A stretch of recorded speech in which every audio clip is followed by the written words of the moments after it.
So the goal is really simple. Here it is: cash flow, tax efficiency, and long-term security. It's not gambling, it's building.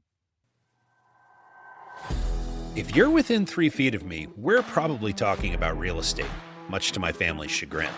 But here's the thing. Most people see 7% rates and freeze. I see opportunity. They're waiting for the perfect deal, and well, I've analyzed thousands of them, and perfect just doesn't exist. So I talk to operators across every asset class, flippers, multifamily syndicators, note investors, and whatever else is working. No sales pitches allowed, just real lessons from people actually doing it. I'm Ed Matthews, and this is Real Estate Underground. Thank you for joining us today, and I'm grateful for you all making us a small part of your day. Before we get into the show itself, I want to talk about real quick, making sure that it's funny. I found out not that long ago that about 65% of you folks out there that pay attention to us don't actually subscribe. And so if you could do me a favor and hit the follow button, either whether you're watching us on YouTube or Apple or something else, I would appreciate that. Also, keep those comments coming because it is something that's very useful to us here at the show to be able to figure out how can we contribute to your growth? What are the types of topics you want to talk about? And frankly, who do we want to interview? So with that, Ben Reinberg, thank you so much for joining us today. I just found out something really cool about you, which we're going to get into, Mr. TV star. Well, thank you so much for having me. I'm very grateful to be here and look forward to adding a lot of value to your audience. I understand your audience very well because I've been in commercial real estate for 32 years plus. So have a good understanding of add value to your audience. So not your first. Get back, relax, grab a cold drink and enjoy this one. It'll be a barn burner for you. So for those folks who haven't discovered you online yet or elsewhere, why don't you tell us a little bit about you and Alliance? Sure. Ben Reinberg. I'm the founder and CEO of a company called Alliance Consolidated Companies. We're headquartered in Chicago. I sit in my West Coast office in Newport Beach, California. And I've been in the business for 32 years, strictly as a principal. We do syndications and funds. We build wealth and significant wealth for high net worth and individuals and families and family offices, et cetera, and RIAs. And we do that through office, industrial, retail. We just launched a multifamily division recently. We're one of the leaders in medical office in the United States. That's been a big niche of mine. Yeah. And so we started that about 25 years ago, Ed. And I'm a fiduciary of capital. We pay great returns. We have a great track record. My overall track record is about 28% IRR across all asset classes. So we have a leadership team of 250 years. So I started this business while I was in my early 20s. Grew it. We built over 12.5 million square feet of office and industrial real estate throughout the United States. And I have a unique story. I started in this business, and probably you did, when the internet was kicking in, even a little bit before. I did everything on shoe leather. So it was back in the napkin agreements. It was handshakes. It was going and canvassing properties. It was old school stuff where we had inter and intra bill billing on my phone bill. We spent thousands of dollars on the phone bill, because that's how it was. So with that being said, I really got into the real estate fundamentals, which is key when you're representing investors, of how do you become a good fiduciary of capital? And that'll probably be my next book, is with investors, how do you look at deals and how do you compel them? My first book, which talk about is Hard Assets and Hard Money for Hard Times, is a foundation of how you can build wealth. Well, there you were starting like Ben Reinberg 32 years ago to a billionaire. No matter what level you're at, you'll always be able to use this book. It's evergreen. I didn't write it for me. I wrote it for your audience, the typical avatar. That's my background. I'm a commercial real estate expert. That's what I know. And I'm an investment expert. It's interesting. You mentioned getting into multifamily lately. Where we are in the cycle is a really interesting time, given, and you mentioned it before I hit record, in terms of geopolitical situation, the inflation issues, debt cost, all of that. And so I'm curious, what is your take on, let's talk about multifamily first, and we'll get into the other asset classes later. But what's your take on the market and what are you seeing out there? What's interesting, I was in Japan a couple of years ago, and I was watching the market. I was watching a lot of my friends that were struggling in multifamily. A lot of multifamily operators are not paying returns. They're doing capital calls. Yeah. When I said to my team, we have turned 50 years of leadership, and part of my team has a lot of experience in managing and owning and asset managing multifamily. And I said, we're going to get into multifamily. There's trillions of dollars of loans coming due. Okay. There's people that got into the business, got into multifamily, did short-term loans, and they're going to be in it. There's going to have issues. So there's going to be good buying opportunities. Yeah. So we said, let's get in. We'll offer investors the ability to invest with us. We have a great track record. We understand multifamily. Sure. So we felt, and I waited. In 2024, we launched a new multifamily division. We started, and then 2025, we hired someone, and we've been rolling ever since. So we're looking for our first handful of acquisitions. So we're very excited about the space and the opportunity. But as I told you before, we are a large leader in the medical office space. Yeah. And That's actually how I investors found you. love what we do because it's consistent cash flow, it's conservative investing with upside.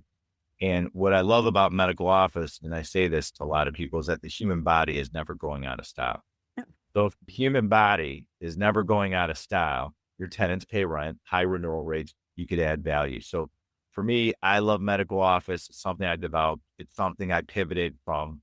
I used to own large office campuses. I saw the internet I pivoted. And so one thing I'm good at in my career is pivoting into opportunities, which we're doing in multifamily. Excellent. And let's talk about medical office. So, what is obviously the human body is ever breaking down, and thus we need doctors. So, I understand that part of it. But in terms of the the profile, what does your buy box look like? Well, typically we look in areas with population growth, 50,000 people in a 5-mile radius. We look for annual rent growth. We look at the credit worthiness of our tenants, whether they're private or public companies. Okay. And so, well, where does that lead you in the United States? Headquartered in Chicago, but we migrate a lot to the south, southeast, southwest, mountain west. We look for areas where people are growing. We'll look for positive tax favorable states as well.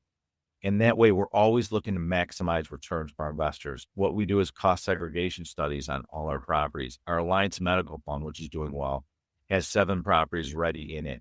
And we've done cost segregation studies in all of them. And the tax savings to the investors is tremendous. Nice. Not only are you getting consistent cash flow, you're also getting tax benefits too, which Right. is really advantageous. So I love medical office. We invest in properties with tenants that add you and your family any service you're looking for. Those are type of things: hospital systems, orthopedic, gastroenterology, dermatology, you name it, surgery centers, etc. That's what we own in our portfolio. Yeah, larger assets. I'm curious. So I live here in Connecticut and then up in the Northeast. And one of the things that I'm seeing in this space in particular is a lot of consolidation, right? Yep. There are a handful of companies that are organizations, hospital groups that are rolling up practices everywhere. And so I'm curious, are you seeing, I don't have a view into the national market. I'm curious if that's something that you're seeing. And also, how's that affecting your perspective on what you're acquiring, what you're disposing of, and all that? Yeah, you have to really dig into the fundamentals. What's market rent? Why is a tenant there? How much have they invested?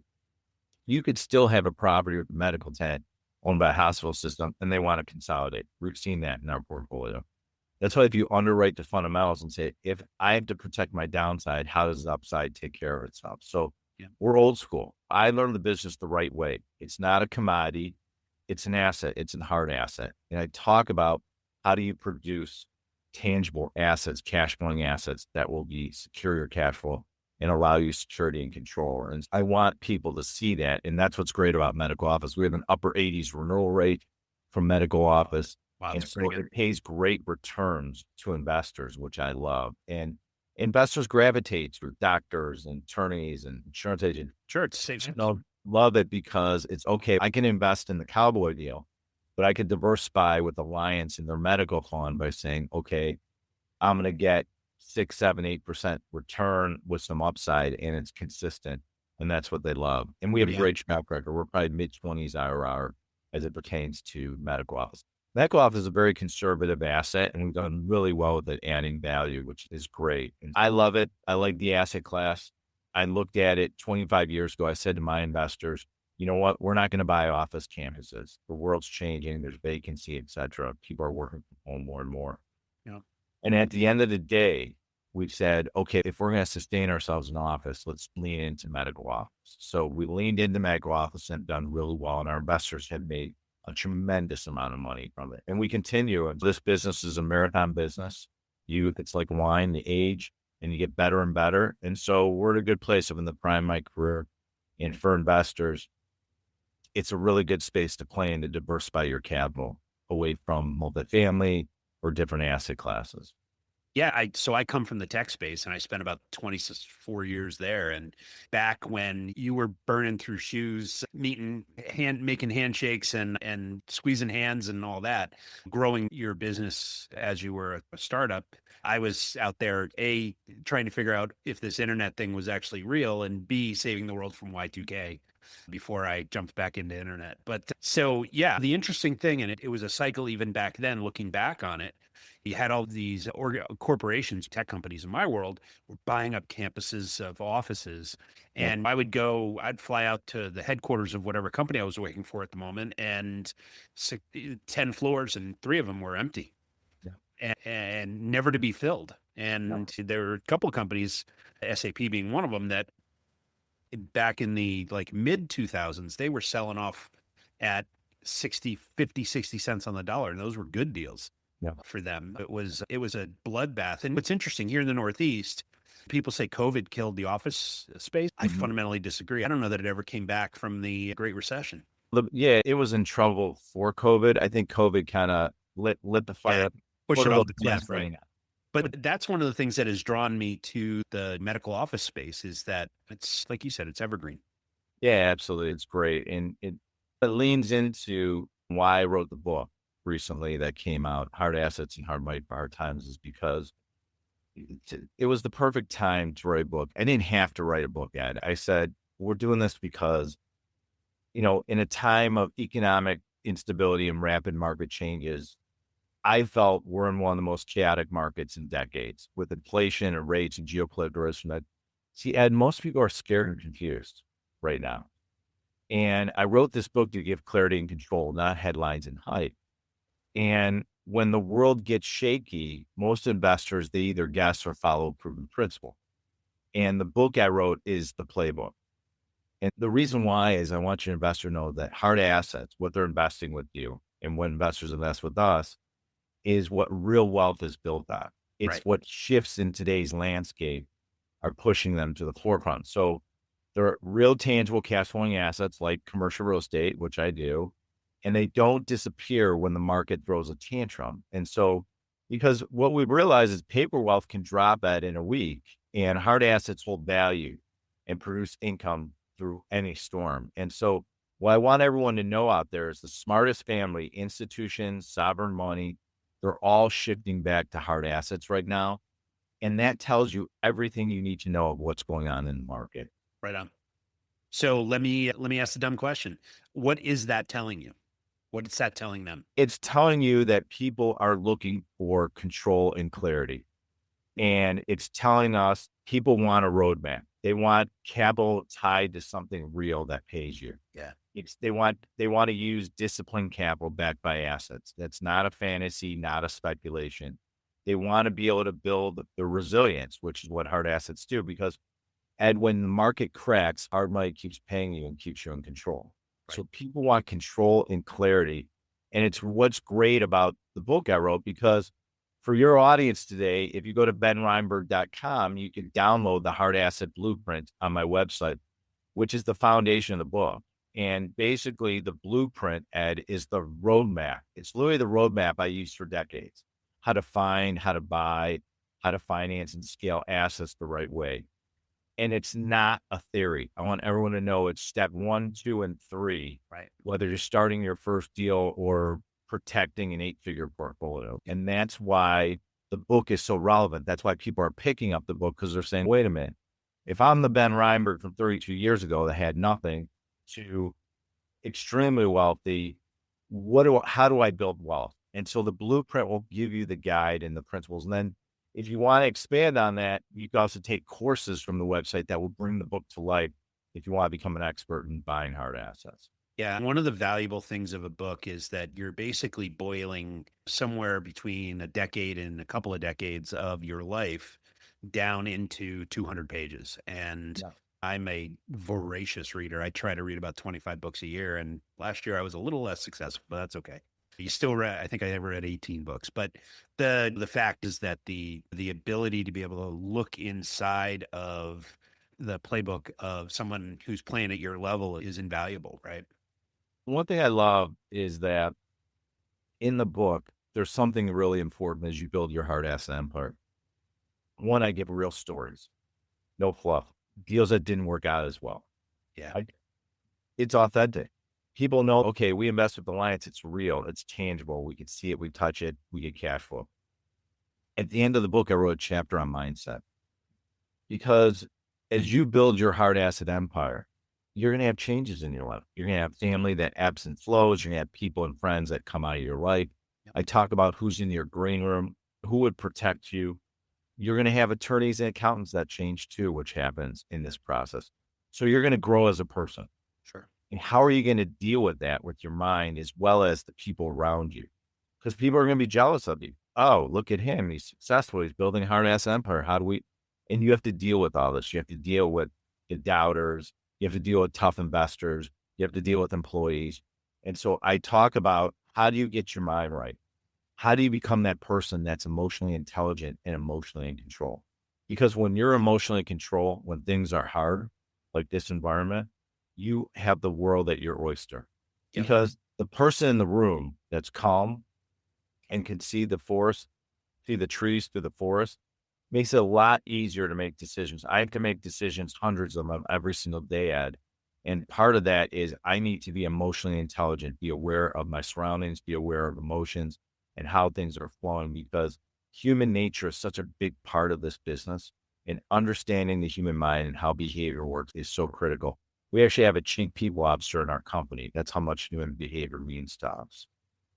Yeah, it's interesting. I always had told people, and I fundamentally believe this. I've negotiated, I don't even know, hundreds of $1 millions in contracts, and the moment I saw somebody get upset, I knew I'd won.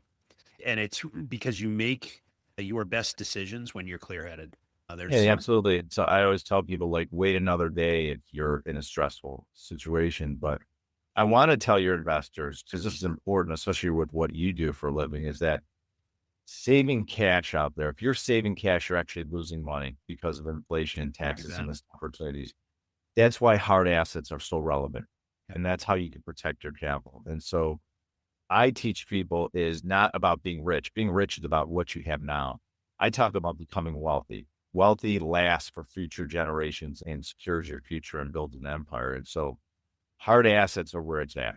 And the real secret to wealth isn't hoarding cash. It's investing in tangible, durable assets that protect and grow your money, even when things are crazy. And so what people want to know, like, Ben, tell me, I wasn't born into wealth. Okay. So I'm like a lot of you out there listening.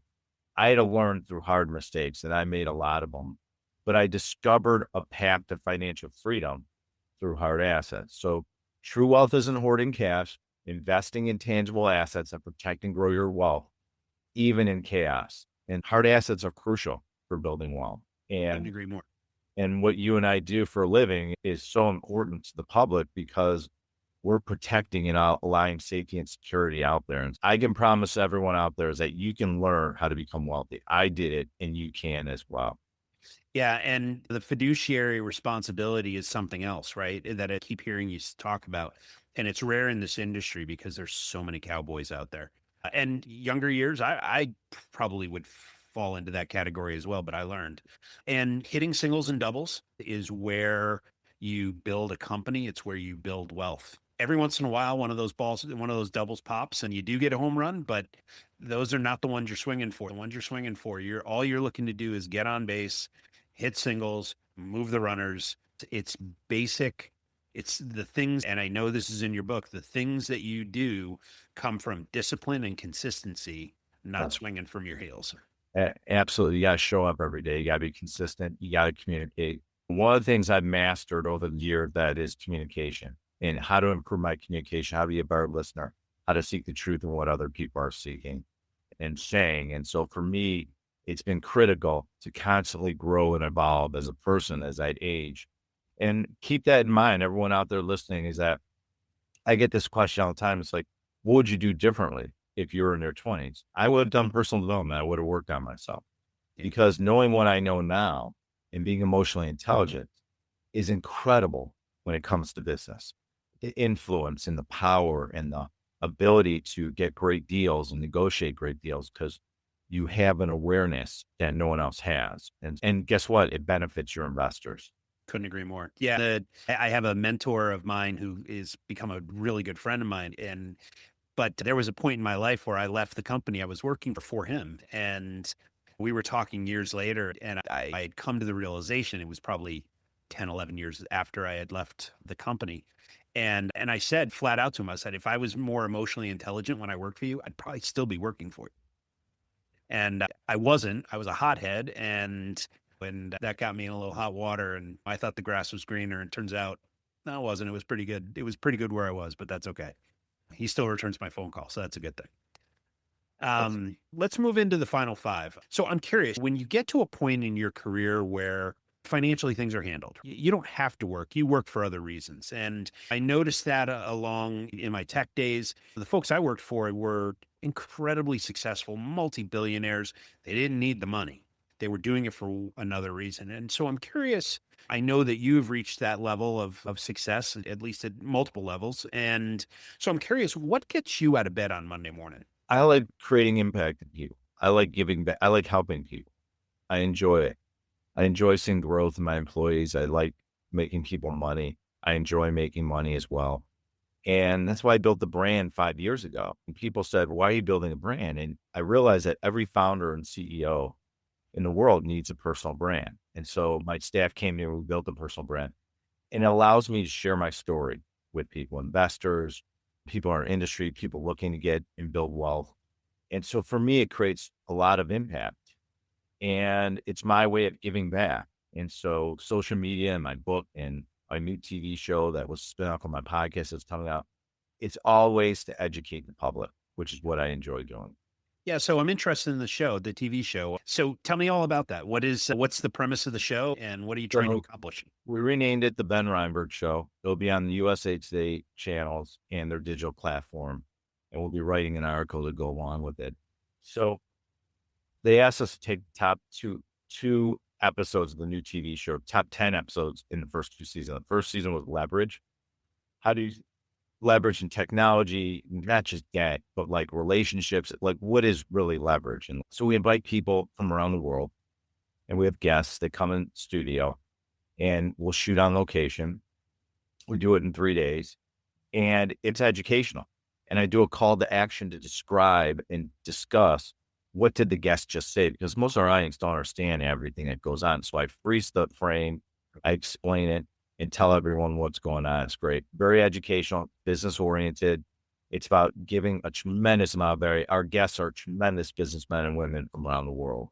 And so first season was leverage. Second season was called obsess. In order to be wildly successful, you gotta be obsessed. We talk about what is people's obsession. So we ask people similar questions. We cater it to who they are specifically, and then we wrap it in the bowl. And so basically it provides a tremendous amount of knowledge in a 24-minute segment for our audience. Tremendous. Can't wait. So I'm also curious about, and yeah, you alluded to it earlier in our conversation, folks that have mentored you over the years. And I'm curious about the best advice you ever got, and who was the person who gave it to you? Stay with us. We'll be right back. A motivated seller just filled out your web form. If you call back within 5 minutes, you're nearly 4 times more likely to get that seller appointment. But delay your follow-up by even just 10 minutes? Forget it. You're toast. Ella Vista Connect calls that lead back in 60 seconds, qualifies them, and schedules your meeting. Find out how much slow follow-up is costing you. Free calculator at ellavista.com/underground.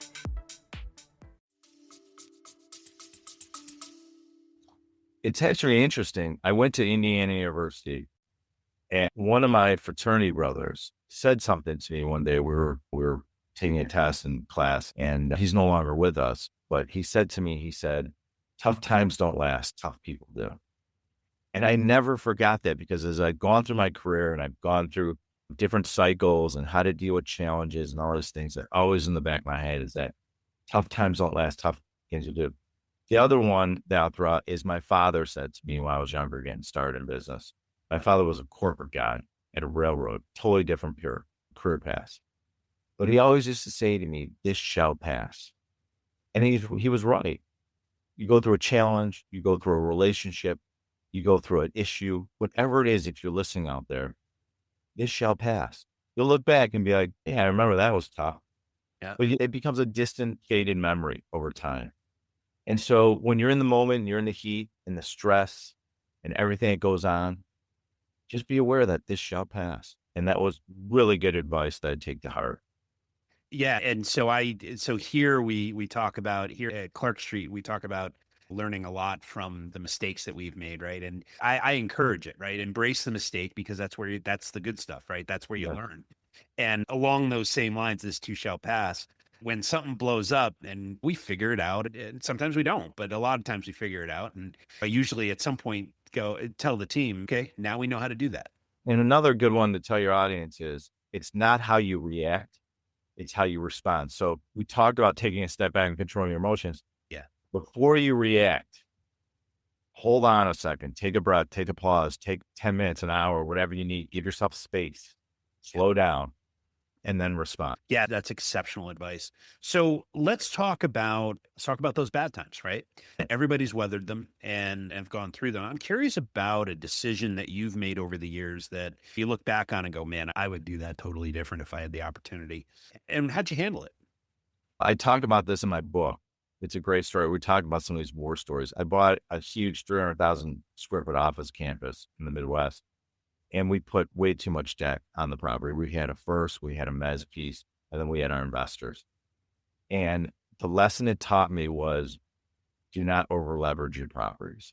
So you have the ability to hold and the ability to hold, which is key to commercial real estate.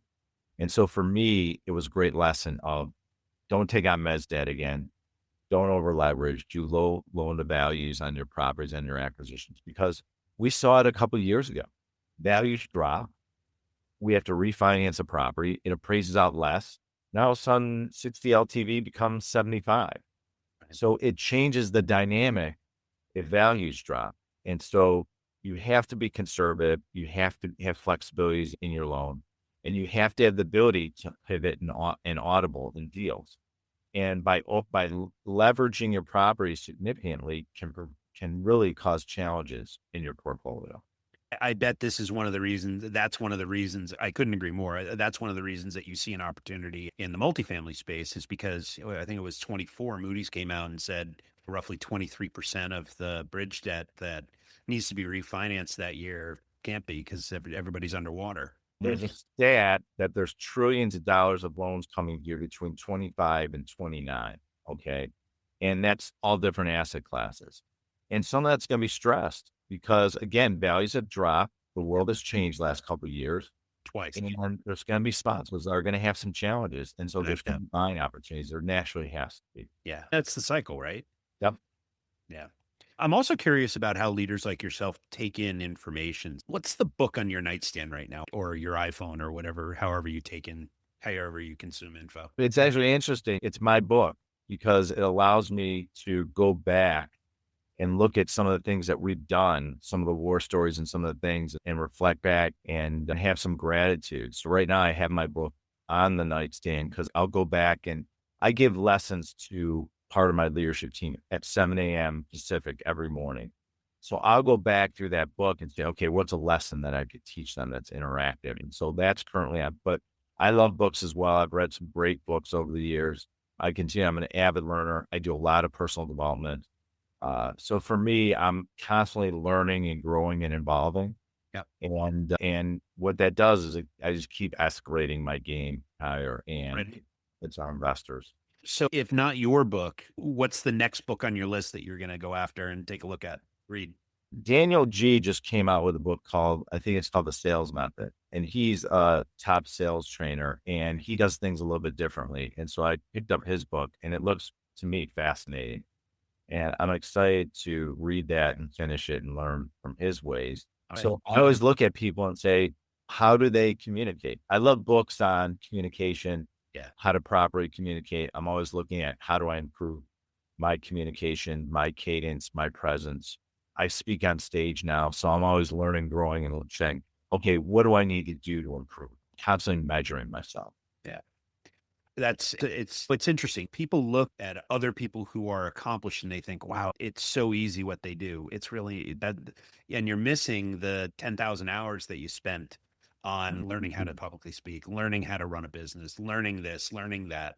And it never ends, right? When you stop learning, you stop. And I'm hoping they're lowering me into the ground with a book in my hand There you go. and a martini in the other one, but that's a different story. But so I'm also curious about how you look at success. Like, how do you define it in your own life? I define it by how did I impact someone else in this world? Maybe it was on a podcast. Maybe I was speaking on stage. Maybe it was an employee. How did I change their life? That's success. I don't measure it by money. Okay.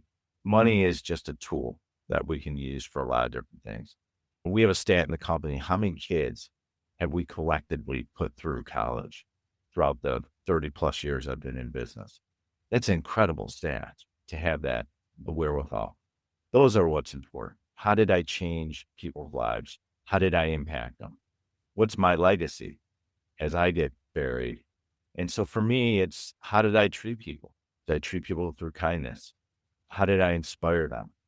Did I change their life?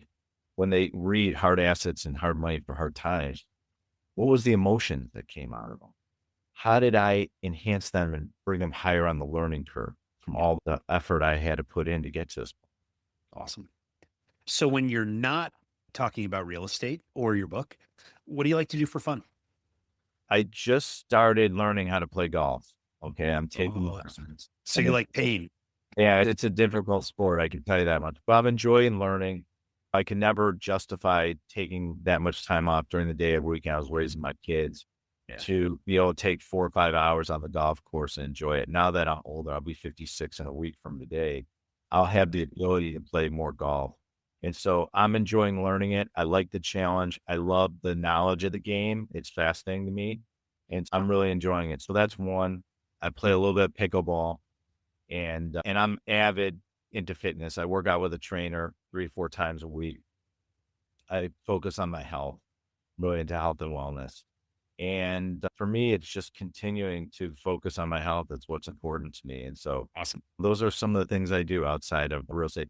With commercial real estate and the personal brand and speaking and TV show, take a lot of my time. So I'm trying to segment to this other life. Yeah, no doubt. So when people if people want to learn more about you or your business, what's the best way to do that? If you want to invest and you want to learn more about commercial real estate, if you go to Alliance CGC, that's alliancecgc.com. That's my company. You can learn how to invest in what we do. We have different asset classes, great track record. If you want to learn more about me, you go to benreinberg.com. You can buy the book on our website. We have accountants and attorneys buying the book in bulk, which is fascinating. Or you go to amazon.com, you can buy the book if you want to learn how to build wealth. And my gift to your audience is you go on benreinberg.com and you can download the Hard Asset Empire Blueprint for free. And so go on and you can see it. Also, you can learn how to invest as well on benreinberg.com. So that's the best way. I'm on all the different social media platforms that you can follow me on Instagram at The Real Ben Reinberg. I'm at Facebook. So it's easy to find out who I am on LinkedIn. And if you look at our company website, you'll get a real good flavor of what we do. Fantastic. Ben, thank you so much for your time today. I know how busy you are, and I'm grateful that you were able to carve out a little bit of time for us. It's a pleasure to meet you, and thank you. Thank you, Ed. This has been the Real Estate Underground. Don't forget to subscribe. It helps us grow. Until next time, Undergrounders, remember your real estate journey begins with a simple step forward. Now get to it. Bye for now.